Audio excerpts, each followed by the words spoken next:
There's a bush. It grows in your backyard. Its seeds are 50% pure oil. No factory needed, no chemicals, no processing. Higher smoke point than anything on your shelf. The Chinese have used it for 1,000 years. University of Georgia studied it, called it healthier than olive oil, and the vegetable oil industry has spent decades making sure you never planted one. Open your kitchen cabinet right now. Pull out the bottle of vegetable oil.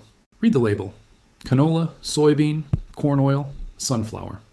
Whatever's in there, the process that produced it is the same. The seeds were crushed under industrial pressure, then soaked in a petroleum-derived chemical solvent called hexane to extract every last drop of oil from the pulp. Then the oil was heated to extremely high temperatures to evaporate the hexane out. Then it was bleached to remove the color. Then it was deodorized, heated again, to remove the smell that the processing created. Think about that for a moment. The oil you use every single day to cook food for your family was soaked in a chemical derived from petroleum. The same chemical family as gasoline. The solvent is then removed through heat, and regulators consider the trace amounts that remain acceptable. You were never told this because acceptable is not the same as none, and because a product label that said petroleum processed cooking oil would not move units on a grocery shelf. By the time that oil reaches your kitchen shelf, it has been chemically extracted, bleached, and heat treated multiple times. The nutrients that existed in the original seed have been largely destroyed. The natural antioxidants are gone. What remains is a clear, odorless, flavorless liquid that your body was never designed to consume in the quantities that it appears in the modern American diet. Americans eat an estimated 3 tablespoons of vegetable oil per day on average. When you count all the processed food it appears in, chips, crackers, sauces, fast food, baked goods, salad dressings, frozen meals, the fat that makes up a significant portion of your daily calorie intake arrived in your body via a petroleum solvent that the manufacturer assures you is not really there anymore. And on the other side of the planet, for over 2,000 years, an entire civilization has been pressing pure oil from the seeds of a backyard bush, using nothing but cold pressure and cooking with an oil that research now confirms is superior to olive oil in multiple measurable ways. Stay with me, because what that bush is, and why it never made it into your kitchen, is one of the most straightforward stories of industrial competition you will ever hear. The plant is called Camellia oleifera. In China, it is known simply as the oil tea plant, and it is one of the 4 most important oil crops in the world. In the West, almost nobody has heard of it. It grows as a large shrub or small tree, reaching around 6 to 8 feet when pruned for farming, though it can grow taller. It produces white flowers in autumn, which is unusual enough. Most flowering plants bloom in spring. And then it produces small, marble-sized fruits whose seeds contain approximately 50% pure oil. Half the weight of the seed, by content, is oil that you can press out with nothing more than a hand press and a little patience. No hexane, no bleaching, no deodorizing, no factory. The oil that comes out is pale golden with a mild, slightly nutty fragrance, and a taste so neutral it enhances every dish without dominating it. China has grown this plant on a commercial scale since 1949. Today, China maintains over 10 million acres of camellia oil plantations, more land dedicated to this single oil crop than the entire state of Maryland. Approximately 14% of the Chinese population uses camellia oil as their primary cooking oil. In regions of southern China where the plant is most concentrated, it is the default kitchen oil, the same way canola or vegetable oil is the default in an American kitchen. Generations of Chinese children grew up cooking with it, flavoring with it, using it as a skin moisturizer, a hair conditioner, and a medicine. The plant is so woven into southern Chinese culture that it has a body of poetry written about it dating back centuries. This is not a minor folk remedy or a regional curiosity. It is a major food crop that feeds hundreds of millions of people and has done so for over 2,000 years. Chinese chefs have called it the ideal frying oil for a reason that research has now confirmed. The smoke point of refined camellia oil sits at approximately 250 degrees Celsius, 485 degrees Fahrenheit.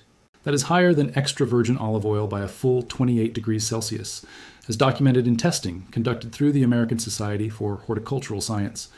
Higher smoke point means the oil stays stable at cooking temperatures where other oils begin to break down. And when oil breaks down at high heat, it releases free radicals, unstable molecules linked to inflammation, cellular damage, and the development of chronic disease. The oil that produces the least smoke at the highest temperature is the oil that is doing the least damage to your food and your body. By that measure, camellia oil outperforms every oil currently on the shelf of your grocery store for high heat cooking. But the smoke point is only the beginning of the story. Stay with me. The nutritional profile of camellia oil reads like a list of everything modern nutritional science has identified as beneficial in a dietary fat. It contains approximately 80% monounsaturated fatty acids, the same family of fat that makes olive oil famous for heart health. The primary compound is oleic acid, which constitutes around 80% of its fat content, compared to approximately 65 to 70% in olive oil.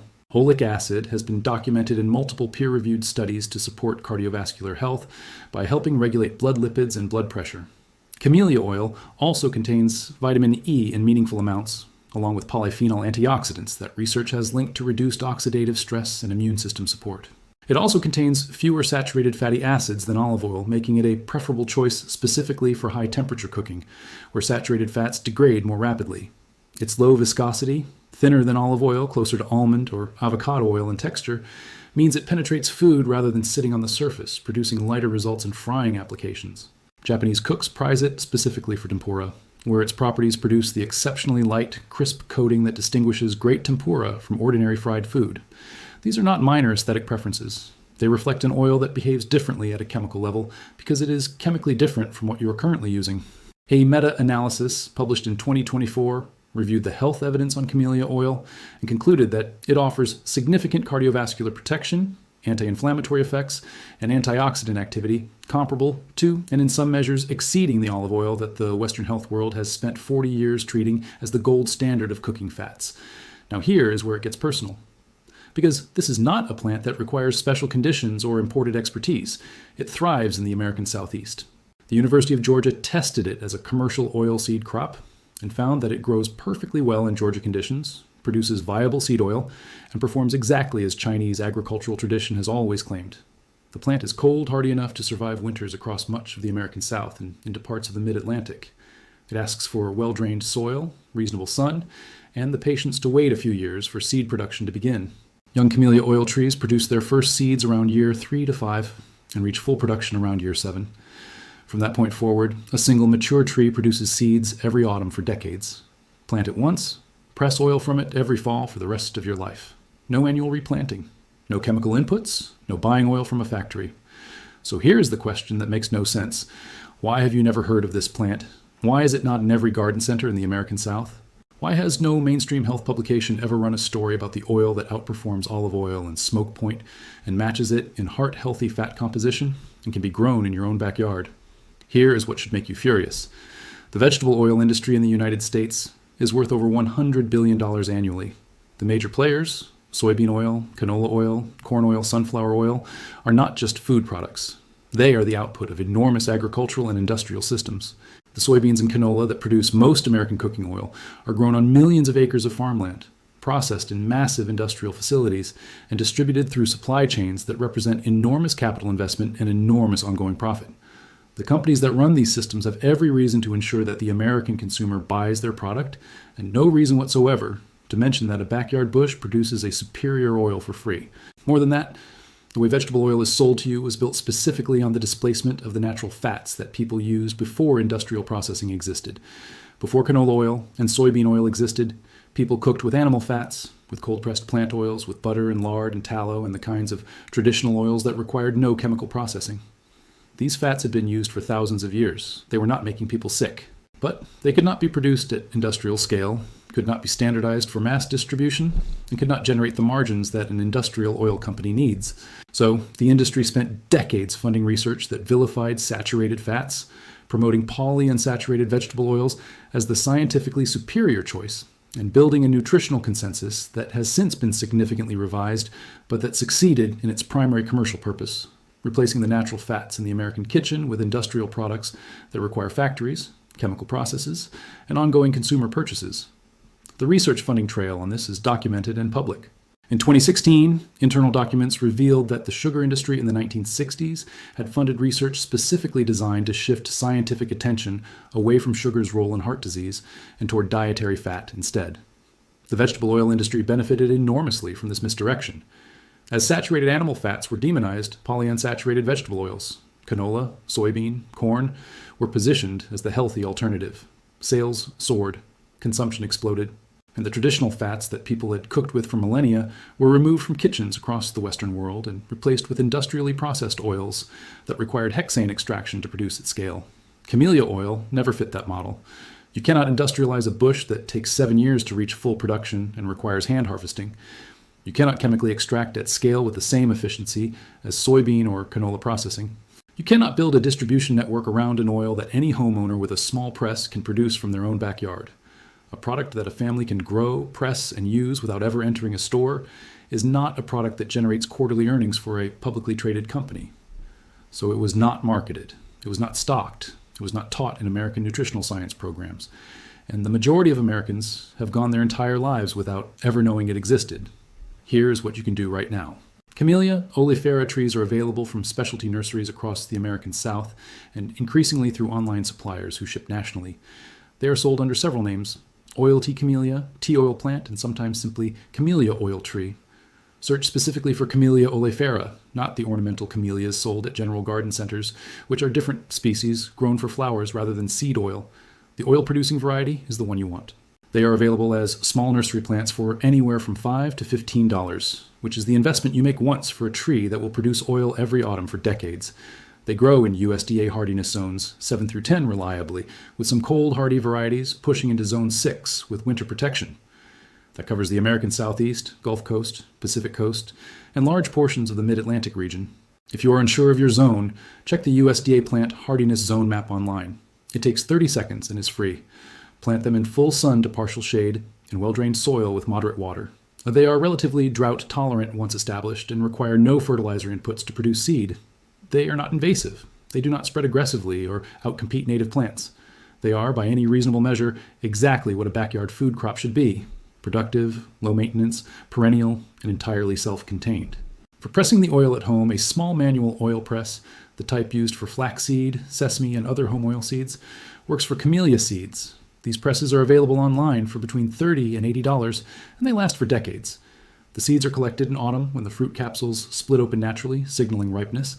The collected seeds are dried in a warm, ventilated space for 2 to 3 weeks to reduce moisture content, then fed through the press. Cold pressing at home produces an unrefined oil that retains all of its natural antioxidants, vitamins, and flavor compounds, the same compounds that make it more nutritionally valuable than the refined oils on your grocery shelf. Store the pressed oil in a dark glass bottle away from direct heat and sunlight. It keeps well at room temperature for several months and significantly longer if refrigerated. One tree at full maturity will not replace your entire annual oil consumption. Be honest about that. A single camellia oil tree in a home garden setting produces enough seeds for meaningful personal use, not commercial scale output. But 3 to 5 mature trees on a standard suburban property can produce surprising quantities of cooking oil every autumn, supplement your kitchen oil supply significantly, and give you something that no grocery store can sell you. An oil you grew yourself, pressed yourself, and know with complete certainty has never been near a bottle of hexane or an industrial deodorizing tank. The plant has been growing in China for over 2,300 years. It survived the rise and fall of dynasties.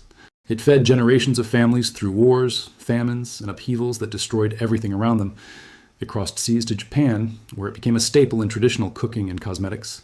It fed hundreds of millions of people across East Asia without a single factory, without a chemical solvent, without a quarterly earnings call justifying its existence. And then the Western industrial food system arrived, looked at this plant, and made the only logical calculation its structure allows. There is no money in it. A bush that anyone can grow, that produces oil anyone can press with a $30 tool, that requires no patented seed, no proprietary fertilizer, no specialized equipment, no annual purchase.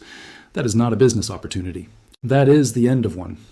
So the plant that fed a quarter of the world's population for 2 millennia never made it into the American gardening catalog.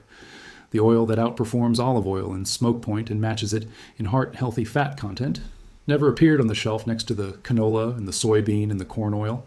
The research confirming its superiority was published in scientific journals where it would be read by other scientists and not by you. The University of Georgia grew it successfully and reported the results, and the report sat in a conference proceeding while the grocery store continued to sell you hexane processed oil in a plastic bottle.